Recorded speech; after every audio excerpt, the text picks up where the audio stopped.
I am the Tofu Golem. Please enjoy the video. In this video, I will show how to make delicious bean and bacon soup.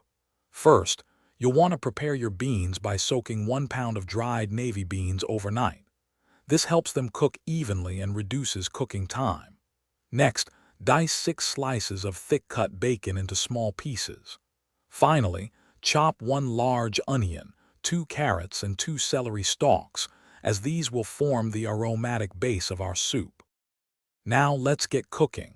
In a large pot or Dutch oven, cook your diced bacon over medium heat until it's nice and crispy.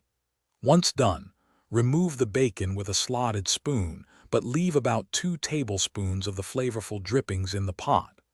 This fat will be used to sauté your chopped onion, carrots, and celery until they are softened and fragrant, building a rich flavor foundation. With your aromatics softened, it's time to bring everything together. Add the soaked and drained navy beans to the pot, along with 6 cups of chicken broth and 1 bay leaf. Bring the mixture to a boil, then reduce the heat to low, cover, and let it simmer for about 1½ hours, or until the beans are tender. Finally, stir in 1 can, which is 14.5 ounces, of diced tomatoes. To finish our hearty bean and bacon soup, return the crispy cooked bacon to the pot. Season generously with salt and freshly ground black pepper to taste.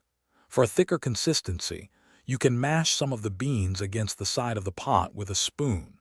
Serve hot and enjoy your homemade soup. Don't forget to check the description for a link to the new Kindle Paperwhite and other great deals. Thanks for watching. Consider subscribing if we helped you today.